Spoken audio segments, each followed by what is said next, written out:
Hello everyone. Dear student, आज की इस वीडियो में हम बात करने वाले हैं क्लास 11th की पॉलिटिकल साइंस। ठीक है, आप 10th क्लास से 11th में आ चुके हो और आप अपना जो पॉलिटिकल साइंस की पढ़ाई करोगे तो उसमें आपकी जो बुक 1 है उसमें जो चैप्टर फर्स्ट है संविधान, ठीक है, संविधान क्यों और कैसे, इसको यहाँ पे हम कवर करेंगे और बहुत ही मजे से आप इस चैप्टर को सीख जाओगे। बहुत आसान चैप्टर है, बस ध्यान से आपको देखना है। फुल चैप्टर आपका कवर कराऊंगा और बिल्कुल आसान भाषा में आपको यहाँ पे समझाने वाला हूँ, ठीक है, संविधान के बारे में। तो बहुत ध्यान से आपको वीडियो को देखना है। पहले सिलेबस देख लेते हैं। जो बुक 1 है हमारी, इसमें टोटल 10 चैप्टर हैं। आज हम कौन सा चैप्टर करेंगे? चैप्टर नंबर 1 कवर करेंगे, ठीक है। और ये हमारा टेलीग्राम ग्रुप है क्लास 11 ESP, इसको सर्च कीजिए, यहाँ पे आप ज्वाइन हो जाओ। यहाँ पे आपको सारी लेटेस्ट अपडेट मिल जाएगी, जो भी हमारी वीडियो आएगी उसके लिंक आपको मिल जाएंगे और PDF नोट्स भी आपको हमारे टेलीग्राम ग्रुप में मिल जाएंगे, ठीक है। तो टेलीग्राम ग्रुप ज्वाइन करना आपके लिए बहुत जरूरी है ताकि आप वहां से नोट्स को डाउनलोड कर पाओ। मेरा नाम है सतेंद्र प्रताप, आप मुझे इंस्टाग्राम पे फॉलो कर सकते हो, एकलव्या स्टडी पॉइंट, ये मेरा यूजर नेम है, आप मुझे इस नाम से सर्च कर सकते हो, ठीक है। अगर आपको कुछ पूछना है तो आप मुझे वहां पे मैसेज कर सकते हो, जैसे ही मुझे टाइम मिलेगा मैं आपको वहां पे रिप्लाई कर दूंगा। अब बात करते हैं सबसे पहले हम संविधान की। संविधान से क्या अभिप्राय है, संविधान का क्या अर्थ है, ये जो अपना चैप्टर है ना, ये भी संविधान के ऊपर ही है, ठीक है। तो संविधान क्या होता है इसको समझिए। तो देखिए, संविधान एक ऐसा दस्तावेज है, ठीक है, एक ऐसा डॉक्यूमेंट है या फिर दस्तावेज कह लो आप, ठीक है। संविधान एक ऐसा दस्तावेज है जिसमें क्या लिखा होता है, उसमें कुछ नियम मिलते हैं आपको, ठीक है, उसमें कानून मिलेंगे, उसमें आपको कायदे कानून मिलते हैं, नियम मिलते हैं और उसी नियम कायदे कानून से किसी देश में शासन चलाया जाता है, ठीक है। यानी ये जो नियम कायदे कानून है, इसी के हिसाब से देश में शासन चलाया जाता है, तो इसी को हम क्या कहते हैं? संविधान कहते हैं। तो संविधान बहुत जरूरी है। अब संविधान को मैं आपको एक एग्जाम्पल से समझाऊंगा, आपको बहुत आसानी से याद हो जाएगा, आप जीवन में कभी भूलोगे नहीं इसको, ठीक है। तो देखिए, संविधान क्या है? तो संविधान में नियम कायदे कानून होते हैं। अब नियम कायदे कानून क्यों होते हैं? ताकि देश को अच्छे तरीके से चलाया जा सके उन नियमों के आधार पे, ठीक है, सिंपल है। अब आप देखो, आप एक छोटी सी संस्था का एग्जांपल ले लेता हूं। मान लीजिए आपका विद्यालय है, आपका स्कूल है, आप सभी स्कूल में जाते हो, तो आपने देखा होगा कि आपके स्कूल में भी कुछ रूल्स होते हैं, ठीक है, कुछ नियम होते हैं। आप उन नियमों को अपने स्कूल का संविधान मान लो, एग्जाम्पल के लिए बता रहा हूं। आपके स्कूल को चलाने के लिए भी क्या चाहिए? कुछ नियम चाहिए, कुछ रूल चाहिए, ठीक है। इसी प्रकार से जब आप एक छोटा सा आपका स्कूल है, उसको चलाने के लिए नियम चाहिए, तो इतना बड़ा देश चलाने के लिए भी तो कुछ नियम चाहिए। तो वो जो नियम जहाँ पे लिखे हुए हैं हमारे, उसी को हम संविधान कहते हैं। तो अब स्कूल के नियम से मैं आपको एग्जांपल से बताता हूँ। जैसे आप स्कूल में जाते होंगे तो आपका जाने का एक टाइम होगा कि भाई आपको इतने बजे स्कूल जाना है। फिर आपकी छुट्टी का भी एक टाइम होगा कि आपको इतने बजे वापस आना है। आपके स्कूल में जो लंच होता होगा उसका भी एक फिक्स टाइम होगा। आपके स्कूल की एक यूनिफॉर्म होगी, ठीक है, आपको वो यूनिफॉर्म पहन के जाना होता होगा। फिर आपके स्कूल में पीरियड लगते होंगे कि भाई पहला पीरियड इस सब्जेक्ट का है, दूसरा पीरियड इस सब्जेक्ट का है, आपको ये टीचर पढ़ाएंगे, वो टीचर पढ़ाएंगे, ठीक है। आपके जो प्रिंसिपल होंगे वो आपको कुछ निर्देश देते होंगे कि आपको इस तरीके से रहना है, इस तरीके से चलना है। तो ये सारे नियम जो हैं जरूरी हैं, क्यों? स्कूल को चलाने के लिए। तो इसी तरीके से इन नियमों के आधार पे ही स्कूल अच्छे से चल पाता है। अब मान लो एक और एग्जांपल देता हूं। मान लीजिए आप किसी मंदिर में जाते हो, मंदिर में आप जाओगे तो मंदिर के भी कुछ नियम होते हैं। जैसे मंदिर में जाओगे तो आपको अपनी चप्पल जो होती है वो बाहर उतारनी होगी, ठीक है। फिर आप प्रसाद लोगे तो प्रसाद भी आपको पता होगा कहाँ पे चढ़ाना है। आप ऐसे ही नहीं कि आप कहीं भी चढ़ाने लग जाओगे, ठीक है। फिर वहां पे जैसे आपको कुछ चीजों की मनाही होती है, यानी कि कपड़े डिसेंट अच्छे कपड़े पहन के जाने, ये नहीं कि आप आधे उल्टे सीधे कपड़े पहन के जाओ तो मंदिर वाले उसको परमिशन नहीं देंगे, ठीक है। फिर वहां पे जैसे कई कई मंदिरों पे तो चमड़े की बेल्ट ले जाना भी अलाउड नहीं होता है। चमड़े की कोई बेल्ट पहन के जाता है उसको, वो भी अलाउड नहीं है, ठीक है। कपड़े ड्रेसिंग कोड होता है कि भाई ऐसे ही कपड़े पहन के आ सकते हो। बहुत सारे नियम होते हैं, ठीक है। तो ये नियम क्यों है? ताकि मंदिर को अच्छे तरीके से चलाया जा सके। या मान लो कोई भी संस्था है, उसको चलाने के लिए नियम चाहिए होते हैं। तो उसी हिसाब से कि अगर देश को भी चलाना है अच्छे से तो हमको कुछ नियम चाहिए होते हैं, और वो नियम हमको कहाँ पे मिलते हैं? वो हमको हमारे संविधान में मिलते हैं। बिल्कुल आसानी से समझ गए होंगे आप। आगे चलते हैं। संविधान कितने प्रकार के होते हैं? तो संविधान दो प्रकार के होते हैं, एक लिखित और दूसरा अलिखित, ठीक है। अब दो प्रकार के संविधान होते हैं, लिखित और अलिखित। अब हमारा देश यानी भारत का संविधान कैसा है? तो हमारा संविधान जो है वो लिखित है, यानी आपको एक बुक में लिखित रूप में संविधान मिल जाएगा, ठीक है। और अमेरिका का संविधान हो गया, फ्रांस का हो गया, डेनमार्क का हो गया, ब्राजील का हो गया, इन सभी देशों का जो संविधान है वो लिखित है। लेकिन दूसरी तरफ आप देख रहे हो ब्रिटेन और इजराइल, इन देशों का संविधान जो है वो लिखित नहीं है, अलिखित संविधान है, ठीक है। तो आपको ये याद रखना है। अब जो मैंने आपको एग्जाम्पल दिया था, ठीक है, मैंने आपको एग्जाम्पल दिया था अभी किसका, स्कूल का एग्जाम्पल दिया था, आपको मंदिर का एग्जाम्पल दिया था, ठीक है। आप सड़कों पे चलते हो तो सड़क पे चलने के भी नियम होते हैं कि आपको लेफ्ट साइड में चलना है, या मान लो आप बाइक से जा रहे हो तो रेड लाइट आएगी तो रेड होने पे रुक जाना है, ग्रीन होने पे चलना है, ठीक है। अगर आप कहीं पे अपनी बाइक को मोड़ते हो तो इंडिकेटर देना होता है। तो ये नियम होते हैं, तो नियम से ही व्यवस्था बनती है और व्यवस्था चलती है। तो ऐसे ही देश को चलाने के लिए नियम चाहिए होते हैं जो हमें संविधान में मिलते हैं। तो संविधान को आप ऐसे बताओगे कि संविधान एक ऐसा लिखित दस्तावेज है, मैं भारत के नजरिए से बता रहा हूं, ठीक है। संविधान भारत का जो है वो एक ऐसा लिखित दस्तावेज है जिसमें देश में शासन व्यवस्था कैसे चलाई जाएगी इससे रिलेटेड नियम, कायदे, कानून मिलते हैं, ठीक है। यानी भारत देश में, ठीक है, भारत में शासन कैसे चलेगा, भारत में शासन कैसे चलाया जाएगा, ये सारे नियम आपको कहां पे मिलते हैं, सारे नियम, कायदे, कानून आपको भारत के संविधान में मिलते हैं, ठीक है, सिंपल। और क्या क्या है भाई हमारे संविधान में, क्या हमारे संविधान में केवल नियम, कायदे, कानून है या और भी कुछ है? तो बहुत कुछ है हमारे संविधान में। दुनिया का सबसे बड़ा संविधान किसका है? आप बोलोगे भारत का, ठीक है। दुनिया का सबसे बड़ा लिखित संविधान भारत का है। तो इतने छोटे में इतनी मतलब इतनी सी डिटेल में काम नहीं चलेगा, आपको बहुत डिटेल में बताना पड़ेगा। तो देखिए, संविधान में शासन व्यवस्था का स्वरूप बताया हुआ है कि भारत में जो शासन व्यवस्था होगी, सरकार होगी, उसका क्या स्वरूप होगा, ठीक है। फिर हमारी जो सरकार होती है भारत में, चाहे वो केंद्र की सरकार हो या राज्य की सरकार हो या स्थानीय सरकार हो, ठीक है, उनकी क्या शक्तियां होंगी वो भी आपको संविधान से पता लगेंगी। फिर जनता के जो अधिकार हैं, ठीक है, हमको जो अधिकार मिले हुए हैं वो अधिकार आपको कहां से पता लगेंगे? हमारे संविधान से पता लगेंगे। फिर कर्तव्य, अब देखो हम जनता हैं तो हमारे अधिकार हमें मिले हुए हैं। अब हमें अधिकार मिले तो हमारे कुछ कर्तव्य भी होंगे। किसके प्रति कर्तव्य होंगे? अपने देश के प्रति। तो जो हमारे कर्तव्य हैं, ठीक है, ये भी हमको संविधान से पता लगते हैं। फिर हमारे देश की जो संस्थाएं हैं उनकी जानकारी पता लगेगी आपको। सरकार के जो अलग अलग अंग होते हैं, जैसे आपने पढ़ा होगा विधायिका, कार्यपालिका, न्यायपालिका, ये सब सरकार के अंग है। इसके बारे में आपकी बुक में आगे चैप्टर है, वहां पे हम डिटेल में पढ़ेंगे, ठीक है। तो सरकार के जो अलग अलग अंग है उसके बारे में हमको संविधान से पता लगेगा, और उन अंगों के क्या कार्य हैं ये भी हमको कहां से पता लगेगा? संविधान से पता लगेगा, ठीक है। फिर प्रशासन, प्रशासन की व्यवस्था का हमें संविधान से पता लगेगा, ठीक है। ये सारी जानकारी अपने को कहां से मिलती है? संविधान से मिलती है। तो भारत का संविधान जो है दुनिया का सबसे बड़ा लिखित संविधान है जिसमें आपको डिटेल में ये सारी जानकारी मिल जाती है। इसके बाद बात करते हैं संविधान की आवश्यकता क्यों है। अब आप सोचो कि स्कूल में नियमों की आवश्यकता क्यों है? ताकि स्कूल अच्छे से चल सके। मंदिर में भी आपने देखा था कुछ रूल्स होते हैं, रूल्स की आवश्यकता क्यों है? ताकि मंदिर में सही व्यवस्था बनी रहे। आपने देखा होगा सड़कों पे हम चलते हैं तो उसके भी रूल्स होते हैं, ठीक है। आप ऐसा ही नहीं कि कहीं से भी बाइक मोड़ दोगे, आपको देखना पड़ता है आगे पीछे कोई है, इंडिकेटर देना पड़ेगा अगर आप कहीं मोड़ोगे, लेफ्ट मोड़ोगे, राइट मोड़ोगे, ठीक है। या रेड लाइट आती है तो रेड लाइट पे आपको अपनी गाड़ी को रोकना होता है, ठीक है, ग्रीन होने पे आपको चलना होता है। तो सड़क पे भी रूल होते हैं। रूल क्यों होते हैं? ताकि सड़क पे व्यवस्था बनी रहे। तो इसी तरीके से हमारे देश में सही से शासन व्यवस्था चल सके, तो इसलिए अपने को संविधान की आवश्यकता होती है, ठीक है। इसके अलावा अब इसको डिटेल में देखते हैं कि संविधान की आवश्यकता अपने को क्यों होती है। तो देखिए, एक एक करके मैं आपको समझाता हूं। सबसे पहले समाज में तालमेल बनाने के लिए। तो देखिए, समाज में अलग अलग धर्मों को मानने वाले लोग रहते हैं, अलग अलग जातियों में बटे हुए लोग हैं, उनकी विचारधारा अलग है, उनकी सोचने का तरीका अलग है। तो समाज में जब साथ रहते हैं सभी लोग तो उनके बीच में लड़ाई झगड़ा विवाद भी हो सकता है, ठीक है। तो लड़ाई झगड़ा विवाद हो जाता है, संघर्ष हो जाता है, ऐसे में व्यवस्था बिगड़ सकती है। तो उनके बीच में एक तालमेल बना रहे, सब लोग मिलजुल कर साथ में रह सकें, तो इसलिए हमको संविधान की आवश्यकता होती है, ठीक है। संविधान में कानून के बारे में जानकारी होती है, और कानून जो है वो सभी के लिए समान होता है हमारे यहाँ पे, ठीक है। तो ये सारी जानकारी आपको हमारे संविधान से मिलती है। तो सबसे पहला पॉइंट आप क्या बताओगे कि समाज में तालमेल बनाए रखने के लिए, समाज में एक बेहतरीन व्यवस्था बनाए रखने के लिए अपने को संविधान की आवश्यकता पड़ती है। फिर दूसरा क्या है? कानून व्यवस्था बनाए रखने के लिए। अब देखो, अगर मान लो संविधान ही ना हो, कोई नियम ही ना हो, तो फिर क्या होगा? कोई भी व्यक्ति अपनी मनमर्जी से कोई भी काम करेगा। अब कोई इधर घूम रहा है, कोई उधर घूम रहा है, कभी कोई सड़क पे जा रहा है, कभी किसी को ठोक सकता है, कभी इधर मोड़ देगा, उधर मोड़ देगा। कोई नियम ही नहीं है तो कैसे व्यवस्था चलेगी, ठीक है।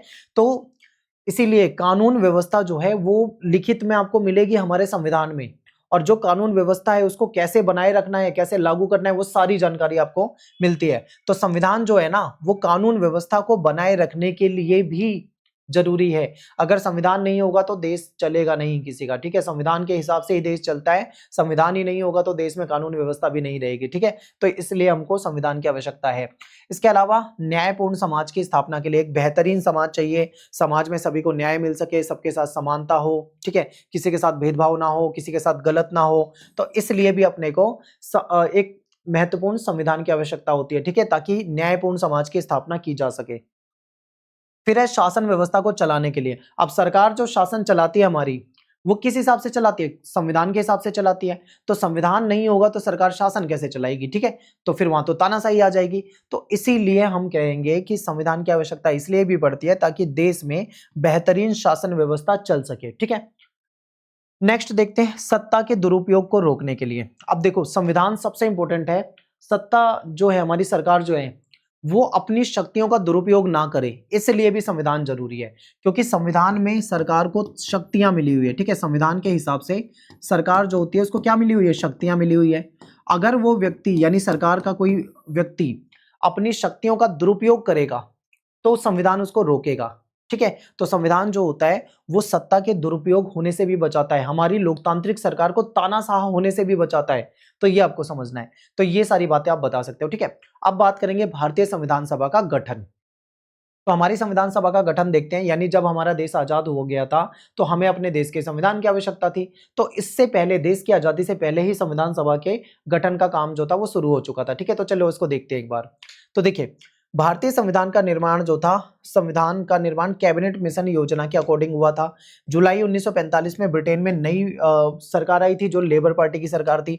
आपको पता है ब्रिटेन ने भारत को अपना गुलाम बनाया हुआ था, यानी हमारा देश जो था वो अंग्रेजों का गुलाम था, ठीक है। तो जब अंग्रेजों के देश में यानी ब्रिटेन में 1945 में लेबर पार्टी की सरकार आई थी, उस समय भारतीय संविधान सभा बनाने का रास्ता खुल गया था, ठीक है। उन्होंने कहा था कि अब भारत को आजाद कर दिया जाएगा आने वाले समय में और भारत अपना संविधान बना सकता है। तो उस भारत की संविधान सभा बनाने के लिए रास्ता जो था यहाँ पे खुल चुका था, ठीक है। कैबिनेट मिशन योजना के अकॉर्डिंग ये तय हुआ था, डिसाइड हुआ था कि संविधान निर्माण के लिए एक संविधान सभा बनाई जाएगी, ठीक है। यानी भारत में जो संविधान बनेगा वो किसके द्वारा बनाया जाएगा? संविधान सभा के द्वारा।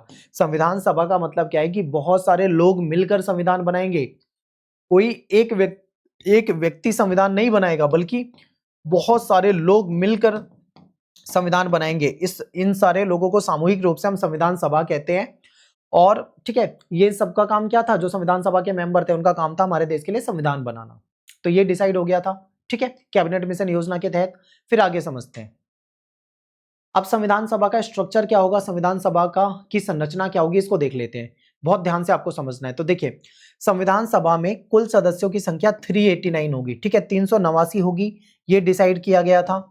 और इसमें से 389 में से 292 जो होंगे ये होंगे ब्रिटिश प्रांत से, ठीक है, जो गवर्नर वाला क्षेत्र होता था अंग्रेजों का। यानी अंग्रेज जो थे वो दो तरीके से भारत में शासन करते थे। एक तो वो क्षेत्र था जहां पे अंग्रेज डायरेक्ट शासन करते थे, जहां पे उनके गवर्नर का शासन चलता था, और दूसरे क्षेत्र होते थे जहां पे राजा होते थे, यानी जहां पे रियासत होती थी, ठीक है। तो जो ये गवर्नर वाला क्षेत्र है यहाँ से 292 मेंबर होंगे, और जो रियासत वाले क्षेत्र हैं यहाँ से 93 मेंबर होंगे, ठीक है। और जो 4 मेंबर बच गए हैं ये चीफ कमिश्नरी क्षेत्र जो होता था यहाँ से होंगे, ठीक है। चीफ कमिश्नरी क्षेत्र में दिल्ली आ जाएगा, अजमेर आ जाएगा, ब्रिटिश बलूचिस्तान आ जाएगा, और कुर्ग यानी जो कर्नाटक का है ये आ जाएगा, ठीक है। अब इसको मैंने याद रखने का ना एक आसान तरीका बताया है आपको, आप ऐसे याद रख सकते हो कि टोटल कितने मेंबर होंगे भाई हमारे संविधान सभा में। तो टोटल 389 389 मेंबर होंगे, ठीक है, जिसमें से 292 कहाँ के होंगे? जो गवर्नर वाला, जहां पे अंग्रेजों का सीधा शासन चलता था वहां से होंगे। 93 कहां से होंगे? जहां पे हमारे राजाओं का शासन चलता था यानी रियासत से होंगे। 4 कहां से होंगे? ब्रिटिश चीफ कमिश्नरी क्षेत्र से होंगे, ठीक है। अब हमें इसको चेक करना है, क्या ये सही है? आपको कैसे पता लगेगा सही है? आपको इन तीनों को आपस में जोड़ना होगा, और जोड़कर आपको पता लगेगा कि अगर 389 आ जाता है तो ये सही है। जैसे मैं आपके सामने जोड़ देता हूं, 292, फिर इसके बाद 93 और 4, इसको आप जोड़ दो, 9 हो जाएगा, 9 और 9 18, इसके ऊपर एक हासिल आ जाएगी, ये हो जाएगा 3, 389। क्या इतना आ गया? यस, यानी इन तीनों को अगर आप आपस में जोड़ोगे तो 389 आ जाएगा, ठीक है। आप इसको जोड़ के देख सकते हो, तो ये हमारा बिल्कुल सही है। अब इसको और आसान तरीके से समझना है तो आप यहाँ पे देखो, 389 टोटल सदस्य थे, 292 सदस्य आप अलग कर दो, 4 सदस्य अलग कर दो, 93 सदस्य आपको अलग कर देना है, ठीक है। अब देखो, ये तो ब्रिटिश गवर्नर वाले क्षेत्र से थे, 4 चीफ कमिश्नरी वाले क्षेत्र से थे, और 93 जो है ये ब्रिटिश रियासत वाले क्षेत्र से थे। ठीक है, चीफ कमिश्नरी में आपके ये 4 क्षेत्र आ जाते हैं, इसको आपको याद रखना है।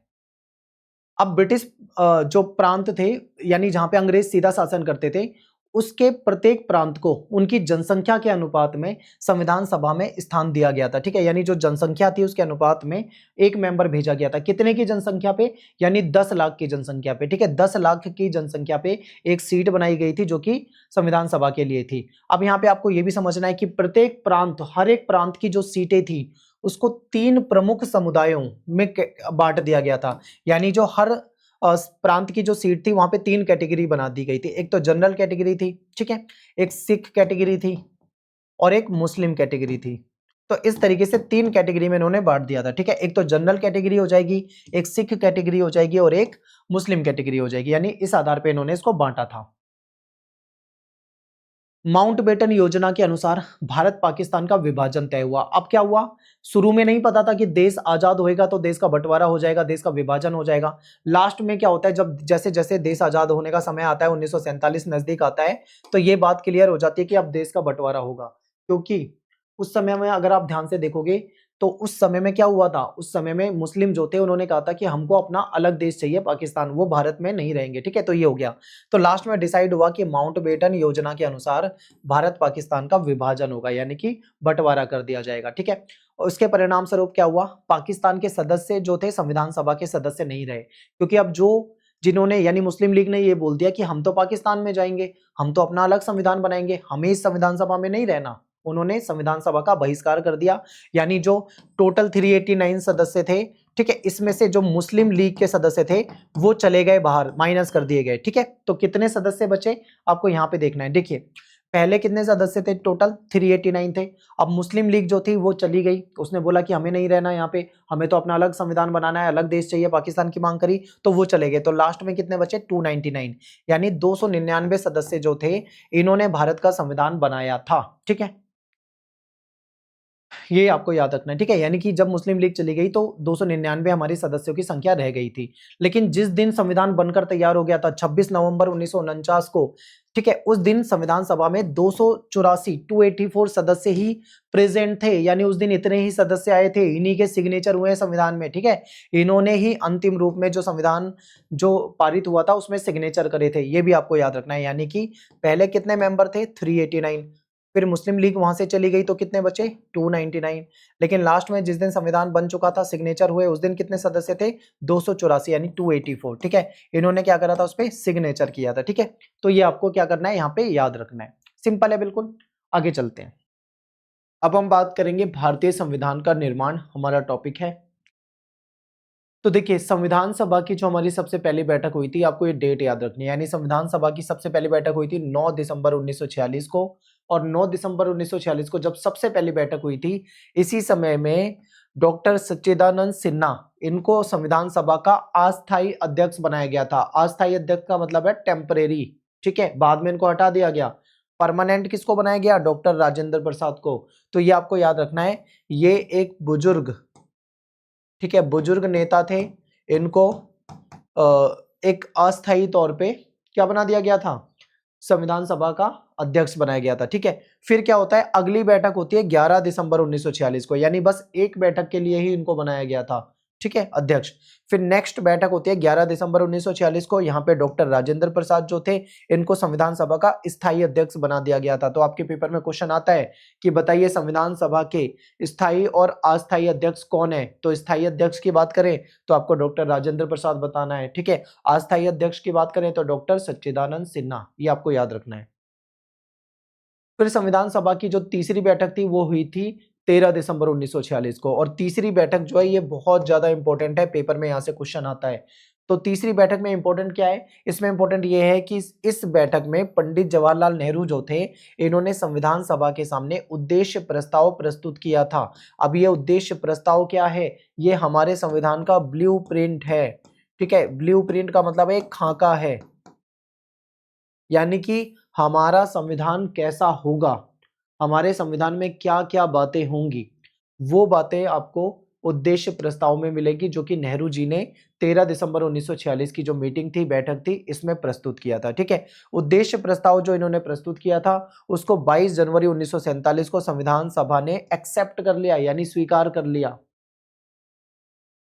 ठीक है, अब यहाँ पे उद्देश्य प्रस्ताव में क्या क्या बातें थी, आपको मैं 2-3 बातें बता देता हूँ, बहुत ज्यादा डिटेल में नहीं जाना है। जैसे कि हमारा देश जो है वो लोकतांत्रिक होगा, सरकार जो चलाई जाएगी वो लोकतांत्रिक तरीके से चलाई जाएगी। ठीक है, सभी को समानता का अधिकार मिलेगा, किसी के साथ भेदभाव नहीं होगा, सरकार सभी पूरे समाज का की भलाई के लिए काम करेगी। तो कुछ बहुत बेसिक बातें जो थी, ठीक है, हमारा तिरंगा कैसा होगा, ऐसी बातें जो थी वो उसमें उद्देश्य प्रस्ताव में रखी गई थी। नेक्स्ट है संविधान सभा की प्रारूप समिति का अध्यक्ष, ये बहुत इंपॉर्टेंट है, ये भी पेपर में आता है। प्रारूप समिति के अध्यक्ष जो थे वो डॉक्टर भीमराव अंबेडकर जी को बनाया गया था। ठीक है, डॉक्टर भीमराव अंबेडकर जी को बनाया गया था प्रारूप समिति का अध्यक्ष। तो मूल संविधान, यानी ये भी पूछा जाता है जो हमारा ओरिजिनल संविधान था उसमें कितने आर्टिकल थे, तो 395 आर्टिकल थे। ठीक है, अनुच्छेद थे। आज के समय में 448 के करीब हैं, हो सकता है कि ये बढ़ जाए, क्योंकि जब भी कोई नया कानून आता है, कोई नया आर्टिकल जोड़ा जाता है तो ये बढ़ते रहते हैं, तो इसकी संख्या फिक्स नहीं होती है। ठीक है, लेकिन जब जिस समय बना था उस समय 395 थे। हमारा संविधान 22 भागों में विभाजित था, ओरिजिनल संविधान। ठीक है, आज के समय में 25 भाग हो चुके हैं। फिर उस समय में 8 अनुसूचियां यानी शेड्यूल थी, जो कि आज के समय में बढ़ाकर 12 कर दी गई है। तो ये कुछ बेसिक क्वेश्चन है, ये भी आपको याद रखना है, पेपर में यहां से आपके क्वेश्चन पूछे जाते हैं। भारत के संविधान को बनाने में कितना समय लगा था, ये भी आपको याद रखना है, 2 साल 11 महीने 18 दिन। आपको अप्रोक्स में याद रखना है, लगभग 3 साल।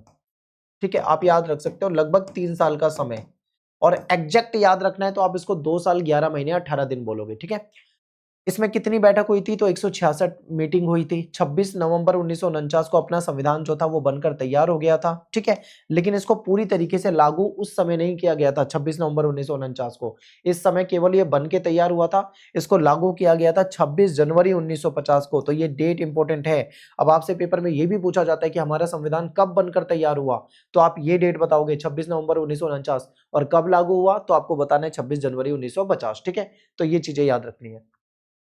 अब हमारा जो संविधान है उसके स्रोत क्या है, यानी हमारे संविधान में जो प्रावधान लिए गए हैं वो कहां से लिए गए हैं। ठीक है, यानी आपने देखा होगा हमारे संविधान में अलग अलग देशों से प्रावधान लिए गए हैं। ठीक है, जिस देश के संविधान में जो चीजें अच्छी लगी वो उठाकर हमारे संविधान में डाल दी गई। ठीक है, तो ये हमारे संविधान के स्रोत हो जाएंगे। तो इसको समझते हैं थोड़ा सा। तो देखिए, हमारे यहाँ पे किसका शासन था, अंग्रेजों का शासन था। ठीक है, अंग्रेजों का जब शासन रहा तो अंग्रेजों का अपना खुद का कानून होता था जो हमारे देश में चलता था। तो अंग्रेजों का एक अधिनियम था जिसको कहा जाता है भारत सरकार अधिनियम 1935। अब अंग्रेज तो चले गए, लेकिन उनके जाने के बाद भी उनका उस अंग्रेजों के कानून का 70 से 75% बताते हैं विद्वान। ठीक है, यानी 70 से 75% जो है, जो अंग्रेजों के कानून थे वही चल रहे हैं हमारे देश में। नया कानून नहीं बनाया, वही कानून हमारे देश में आज भी लागू है जो अंग्रेजों के समय में था। 75% हमारे संविधान का हिस्सा इसी अंग्रेजों के एक्ट से आता है। फिर उसके बाद जो बाकी बचा हुआ है वो भारतीय संविधान में दूसरे देशों से प्रावधान लिए गए हैं। ठीक है, इसलिए हमारे संविधान को उधार का थैला कहा जाता है। तो आपसे क्वेश्चन पूछा जाता है पेपर में कि बताइए भारतीय संविधान को उधार का थैला क्यों कहा जाता है। उधार का थैला इसलिए कहा जाता है क्योंकि इसमें अलग अलग देशों से प्रावधान लिए गए हैं। अंग्रेजों का जो कानून था 1935 वाला एक्ट था, उसी में से प्रावधान ले रखे हैं। तो क्वेश्चन ऐसा आता है आपके पेपर में, एक बार ध्यान से देखिए क्या लिखा हुआ है यहाँ पे कि भारतीय संविधान एक पुष्प गुच्छ, ठीक है, यानी कि इसको एक बकेट की तरह देखा जाता है। ठीक है, जिसमें सभी देशों के पुष्प समाहित हैं, यानी सभी देशों के फूल इसमें समाहित हैं। फिर दूसरा है कि भारतीय संविधान को उधार के लिए गए सिद्धांतों का टोकरा कहा जाता है। इसको उधार का टोकरा, उधार का थैला, पुष्प गुच्छ, गुलदस्ता, बहुत तरह की चीजें बोली जाती है। ठीक है, अब बात करते हैं भारतीय संविधान के स्रोत। आखिर किस देश से क्या लिया गया है हमारे संविधान में, ये इसके स्रोत है। ठीक है, तो पहले आपको पता होना चाहिए किस किस देश के संविधान से लिया गया है। तो यहाँ पे देखिए, हमारे संविधान में अंग्रेजों के यानी ब्रिटिश संविधान से ले रखा है, फ्रांस के संविधान से भी कई सारे प्रावधान हैं, फिर जर्मनी के संविधान से है, आयरलैंड हो गया, दक्षिण अफ्रीका हो गया, अमेरिका हो गया, सोवियत संघ हो गया, इन सभी के संविधान से हमारे यहाँ पे क्या कर रखा है, कनाडा हो गया, कुछ ना कुछ ले रखा है। ठीक है, तो किस देश से क्या लिया है एक्चुअल में आपको ये पता होना चाहिए। तो सबसे पहले एक बात करेंगे ब्रिटिश संविधान, क्योंकि हमारे यहाँ पे ब्रिटेन का शासन था, तो जब वो चले गए थे तो उनके कानून फिर भी हमारे यहाँ पे थे। ठीक है, तो देखिए सर्वाधिक मत के आधार पे चुनाव में जीत का जो फैसला होता है, ये हमने ब्रिटेन के संविधान से लिया है। आपको पता है कि जब कहीं चुनाव होते हैं, मान लो किसी सीट पे चुनाव है, तो एक सीट पे बहुत सारे कैंडिडेट खड़े होते हैं, चुनाव लड़ते हैं, चाहे वो कांग्रेस का हो, बीजेपी का हो, ठीक है, या किसी भी पार्टी का हो। बहुत सारी पार्टियां अपने देश में है, उन पार्टियों के कैंडिडेट जो है चुनाव लड़ते हैं, हम सभी जानते हैं। लेकिन क्या इतने सारे जो, मान लो 10 कैंडिडेट एक ही सीट पे चुनाव लड़ रहे हैं, तो क्या 10 के 10 जीत जाएंगे? तो आपका आंसर होगा नो, बिल्कुल भी नहीं जीतेंगे। एक ही तो जीतेगा, चाहे चुनाव 10 लड़े, चाहे 20 लड़े, चाहे 50 लड़े, उससे मतलब नहीं है। जीतेगा तो एक ही आदमी। अब जो एक आदमी जीतेगा वो कौन होगा? जिसको सबसे ज्यादा वोट मिले होंगे, ठीक है, यानी जो सबसे ज्यादा वोट लेकर आएगा वो जीत जाएगा। यानी सर्वाधिक मत के आधार पे चुनाव में जीत, यानी जो सबसे ज्यादा वोट के आधार पे हमारे यहाँ पे चुनाव में जीत होती है, ये हमने ब्रिटेन के संविधान से लिया है, ठीक है। फिर सरकार का संसदीय स्वरूप, आपने देखा होगा कि हमारे यहाँ पे संसद है और सरकार का संसदीय स्वरूप होता है, और जो लोकसभा में बहुमत दल वाला नेता होता है, ठीक है, जो प्राइम मिनिस्टर होता है, वो संसद के प्रति जिम्मेदार होता है, ठीक है। तो ये हमारे यहाँ पे जो स्वरूप है, सिस्टम है, ये कहां से लिया है? ब्रिटेन से लिया है। फिर कानून के शासन का विचार, यानी हमारे देश में कानून का शासन होगा, ठीक है, कानून के हिसाब से शासन होगा, कोई भी कानून के ऊपर नहीं होगा, चाहे वो कोई भी नेता हो, चाहे वो कोई भी अमीर आदमी हो, ठीक है, सबको संविधान के दायरे में रह के काम करना है। तो सबके लिए कानून बराबर होगा, चाहे कोई अमीर हो चाहे गरीब हो। ये विचार जो है कहां से लिया गया है? ब्रिटेन के संविधान से, ठीक है। फिर विधायिका में अध्यक्ष का पद और उनकी भूमिका, कान ये यानी विधायिका में जो अध्यक्ष का पद होगा, जो लीडर होता है, मेन लीडर अध्यक्ष होता है, और उसकी जो जिम्मेदारी होती है, ये भी वहीं से लिया है। कानून निर्माण विधि, यानी जो हमारे देश में कानून बनाया जाता है, कानून बनाने का जो तरीका है, वो भी कहां से लिया है? ब्रिटिश संविधान से लिया है, ठीक है। अब बात करते हैं फ्रांस के संविधान से हमने क्या लिया है भाई? फ्रांस के संविधान से हमने स्वतंत्रता, समानता और बंधुत्व का सिद्धांत लिया है, ठीक है। हमारे देश में सभी व्यक्तियों को स्वतंत्रता है, तो ये कहां से लिया हमने? फ्रांस से। सभी के साथ समान व्यवहार किया जाएगा, समानता, ये कहां से लिया है? फ्रांस से। बंधुत्व, भाईचारा, ये सब कहां से है? ये हमारा फ्रांस से है, ठीक है। अब आयरलैंड का संविधान, ये बहुत इंपॉर्टेंट है। राज्य के नीति निर्देशक तत्व, ये हमने कहां से लिए? आयरलैंड से लिए, ठीक है। अगले चैप्टर में आपको मैं ये राज्य के नीति निर्देशक तत्व भी डिटेल में समझाऊंगा, चैप्टर नंबर 2 में इसके बारे में आपको पता लगेगा। फिर राज्यसभा के मनोनीत सदस्य, आपको पता होगा कि राष्ट्रपति जो होते हैं हमारे, ठीक है, राष्ट्रपति जो होते हैं वो राज्यसभा में 12 मेंबर को मनोनीत कर सकते हैं, ठीक है। उनके पास शक्ति है कि 12 मेंबर को, 12 सदस्यों को वो मनोनीत कर सकते हैं। वो कला के क्षेत्र से हो, विज्ञान के क्षेत्र से हो, ठीक है, वो समाज सेवा के क्षेत्र से हो, साहित्य के क्षेत्र से हो, ऐसे व्यक्ति को राज्यसभा में डायरेक्ट भेज सकते हैं। 12 मेंबर को राष्ट्रपति, इसको मनोनीत करना कहा जाता है। ये हमने कहां से लिया है? यहां से लिया है, आयरलैंड के संविधान से। फिर है दक्षिण अफ्रीका। हमारे संविधान में जो संशोधन होता है आर्टिकल 368 के तहत, जो हम संविधान में बदलाव करते हैं, संशोधन करते हैं, सुधार करते हैं, वो हमने साउथ अफ्रीका से लिया है, ठीक है। अमेरिका का संविधान, तो मौलिक अधिकार, फिर न्यायिक पुनरावलोकन की शक्ति और न्यायपालिका की स्वतंत्रता, यानी हमारे यहाँ पे लोगों को मौलिक अधिकार मिलेंगे, ये हमने अमेरिका से लिया है। न्यायिक पुनरावलोकन की शक्ति, यानी जो हमारी कोर्ट होती है, ठीक है, वो किसी चीज की समीक्षा कर सकती है। और न्यायपालिका की स्वतंत्रता, न्यायपालिका जो होती है स्वतंत्र होती है, उसके ऊपर किसी का दबाव नहीं होगा, वो अपना डिसीजन ले सकती है। तो ये सारी चीजें जो आपको दिखती है अमेरिका के संविधान से मिलेगी, ठीक है। कनाडा की बात करें तो अर्ध जो संघात्मक सरकार हमारे यहाँ पे है, ये आपको यहाँ से मिलेगा। अमेरिका के संविधान से मौलिक अधिकार, ये तो हम डिस्कस कर चुके हैं वैसे। सोवियत संघ से हमने मौलिक कर्तव्य लिए हैं, ये बहुत इंपॉर्टेंट है। हम अक्सर क्या बात करते हैं? अधिकारों की बात करते हैं, हमको ये अधिकार दे दो, वो अधिकार दे दो। कभी हमने कर्तव्यों की बात करी? कोई भी आपको कर्तव्यों की बात करते हुए नहीं दिखेगा। यानी हमारे भी तो कर्तव्य होंगे देश के प्रति, हमारे खुद के कर्तव्य संविधान के प्रति होंगे। तो ये जो मौलिक कर्तव्य होते हैं, मौलिक कर्तव्य का मतलब होता है जिम्मेदारी। हमारी क्या जिम्मेदारी है? देश की रक्षा करना, देश की अखंडता को बनाए रखना, देश के तिरंगे का सम्मान करना, अपने झंडे का सम्मान करना, अपने देश का सम्मान करना, अपनी संस्कृति का सम्मान करना, ठीक है, देश में लड़ाई झगड़े से बच के रहना, संघर्ष से बचे रहना। तो ये सारी चीजें जो है हमारे कर्तव्य होते हैं। पेड़ पौधे की रक्षा करना, नदियों का साफ सुथरा रखना, तो ये हमारे कर्तव्य हैं। अब बात करते हैं हमारे संविधान की विशेषता। भारत का संविधान दुनिया का सबसे बड़ा संविधान है, तो हमारे संविधान की क्या विशेषता है इसको समझते हैं। हमारा संविधान दुनिया का सबसे बड़ा संविधान है, ठीक है, लिखित संविधान है। फिर ये ना तो बहुत ज्यादा लचीला है, ना ही बहुत ज्यादा कठोर है। लचीले और कठोर से क्या मतलब है? ना तो इतना लचीला है कि कोई भी आसानी से उसमें संशोधन कर दे, आसानी से कोई भी सरकार बदलाव कर दे, ना इतना कठोर है कि उसमें कोई परिवर्तन ना किया जा सके। दुनिया का सफलतम संविधान यानी दुनिया के जो सफल संविधान है उसमें भारत के संविधान का नाम आता है, क्योंकि जब से हमारा संविधान बना है तब से लेके आज तक चल रहा है। उसमें संशोधन जरूर करे हमने समय समय पे, कभी संविधान नहीं बदला। दुनिया में बहुत सारे देश है जिन्होंने तो नया ही संविधान ले आए। नेपाल में देख लो आप, फ्रांस में देख लो, बहुत सारे देश है जो पूरा का पूरा संविधान ही बदल चुके हैं। चाहे आप इराक में देख लो। फिर मौलिक अधिकार और मौलिक कर्तव्य, हमारे संविधान में हमको मौलिक अधिकार मिलते हैं और हमारे कुछ मौलिक कर्तव्य भी होते हैं देश के प्रति। हमारे यहाँ पे संसदीय शासन प्रणाली है, ये भी हमें हमारे संविधान से पता लगता है। एकहरी नागरिकता, आप पूरे देश में कहीं पे भी होगे आपको एकहरी नागरिकता यानी सिंगल सिटीजनशिप है, ठीक है। सिंगल सिटीजनशिप का मतलब क्या होता है, आप भारत में कहीं भी रहते हो, ठीक है। जैसे कोई यूपी में रहता हो, कोई बिहार में रहता हो, कोई पंजाब में रहता हो, कोई नॉर्थ ईस्ट में रहता हो, कोई तमिलनाडु में रहता हो, कोई केरल में रहता हो, कोई कर्नाटक में रहता हो, कोई अरुणाचल प्रदेश में रहता हो। आप पूरे भारत में कोई कहीं भी रहता हो, पूरे भारत में उसकी एक ही नागरिकता होगी। एक ही नागरिकता क्या होगी, भारतीय, यानी वो इंडियन कहलाएगा। सिटीजनशिप क्या होगी, इंडियन, भारतीय, ठीक है। इसको बोलते हैं सिंगल सिटीजनशिप, यानी आप पूरे देश में कहीं भी रहो उससे मतलब नहीं है, लेकिन आपकी जो नागरिकता होगी वो एक ही होगी, जिसको भारतीय कहा जाएगा। लेकिन कुछ देशों में ऐसा नहीं होता, वहां पे ड्यूअल नागरिकता यानी डबल नागरिकता होती है। कहने का मतलब है जैसे मान लो कोई यूएसए में रहता है, संयुक्त राज्य अमेरिका में, ठीक है, तो वो संयुक्त राज्य अमेरिका का भी नागरिक होगा, सिटीजनशिप होगी। और संयुक्त राज्य अमेरिका में जिस जगह पे रहता है, जिस देश में रहता है, उस जगह का भी वो क्या होगा, नागरिक होगा, ठीक है। तो इस तरीके से वहां पे डबल नागरिकता भी होती है, लेकिन हमारे यहाँ पे ऐसा नहीं होता। फिर इसके बाद क्या है, स्वतंत्र और निष्पक्ष न्यायपालिका। हमारे यहाँ पे जो न्यायपालिका है वो स्वतंत्र है और निष्पक्ष है। उसके साथ मतलब हमारी न्यायपालिका स्वतंत्र होके डिसीजन ले सकती है, ठीक है, कोई उस पर दबाव नहीं होगा। नेक्स्ट पे चलते हैं। अगला है राज्य के नीति निर्देशक सिद्धांत। हमारे संविधान में राज्य के नीति निर्देशक सिद्धांतों पे भी चर्चा है, ये भी डाला हुआ है। ये क्या होता है इसको हम अगले यानी चैप्टर नंबर 2 में डिटेल में पढ़ने वाले हैं, ठीक है।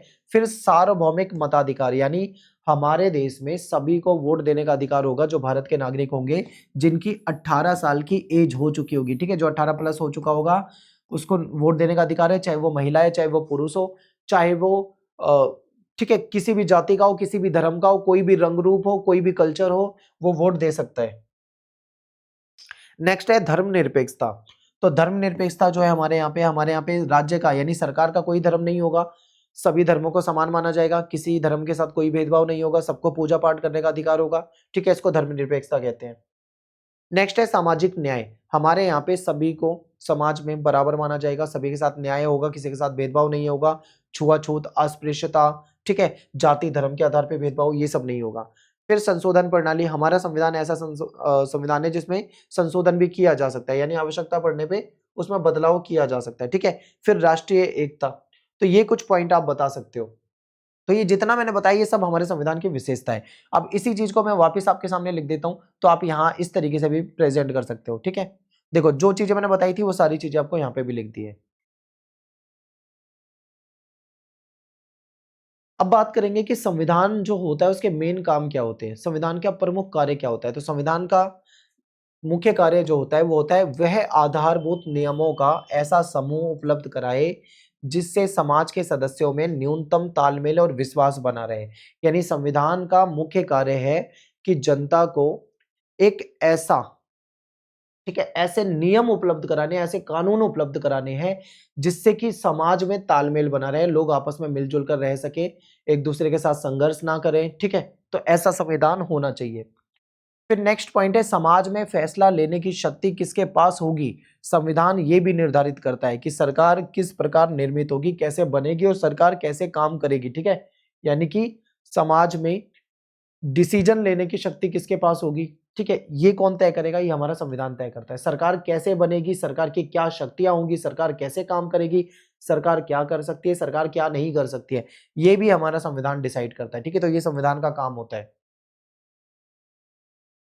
फिर सरकार के द्वारा अपने नागरिकों पर लागू किए जाने वाले कानूनों की कोई सीमा निश्चित करे, बिल्कुल, कि देखो अब जो कानून है वो जनता के लिए है, लेकिन उन कानूनों की एक लिमिटेशन होनी चाहिए, ठीक है, उनकी एक सीमा होनी चाहिए। तो ये सीमा जो है ये भी हमारा संविधान ही निर्धारित करता है कि किस लिमिट तक कोई कानून लागू किया जा सकता है, ठीक है। ये सीमाएं इस रूप में मौलिक होती है, नहीं होती है कि सरकार भी उन कानूनों का उल्लंघन नहीं कर सकती, यानी कि सरकार भी उस कानून का उल्लंघन नहीं कर पाएगी जो कानून होंगे। इसके बाद चलते हैं नेक्स्ट पॉइंट पे, सरकार को ऐसे सामर्थ्य प्रदान करना, यानी सरकार को इतना ताकतवर बनाना कि सरकार जनता की इच्छाओं को पूरा कर सके, ठीक है। संविधान जो होता है सरकार को पावर देता है, शक्ति देता है कि वो अपनी जनता की जरूरतों को पूरा कर सके तथा न्यायपूर्ण समाज की स्थापना कर सके और उचित परिस्थितियों का निर्माण कर सके, जनता की भलाई के लिए काम कर सके, ठीक है। तो यहाँ पे अपना जो चैप्टर नंबर 1 था ये खत्म हो जाता है। इस चैप्टर के जितने भी इंपॉर्टेंट टॉपिक थे सारे टॉपिक मैंने आपको करा दिए हैं, अच्छे तरीके से समझा दिए हैं। आप अपनी किताब से पढ़ोगे तो उसमें कुछ स्टोरी लिखी हुई है, कहानियां लिखी हुई हैं, ठीक है। उन कहानियों से क्वेश्चन नहीं आता है आपके पेपर में, जो मैंने आपको यहाँ पे कराया है इससे क्वेश्चन आएंगे। तो अगर आप इस वीडियो को कम से कम 2 बार ढंग से देख लेते हो, ठीक है, सीरियस होके अगर आपने इसको 2 बार देख लिया तो एक एक चीज आपको याद हो जाएंगी। और जो यहाँ से आपके पेपर में क्वेश्चन बनेंगे तो वो यही वीडियो से बनने वाले हैं। तो वीडियो को अच्छे तरीके से देखना है और ज्यादा से ज्यादा शेयर करना है, ठीक है। कमेंट में ज्यादा से ज्यादा आपको लिखना है, जितने कमेंट आएगी उतनी जल्दी मैं आपका आगे के चैप्टर करा दूंगा, जल्दी से आपको सिलेबस करा दूंगा और बहुत जल्दी मैं हिस्ट्री की वीडियो भी आपके लाने वाला हूँ, ठीक है। और ज्योग्राफी वगैरह सारे सब्जेक्ट की वीडियो आपको हमारे चैनल पे मिलेगी, तो सब्सक्राइब जरूर कर ले अगर आपने सब्सक्राइब नहीं किया है तो। मिलते हैं आपसे नेक्स्ट वीडियो में। Thanks for watching. जय हिंद, जय भारत।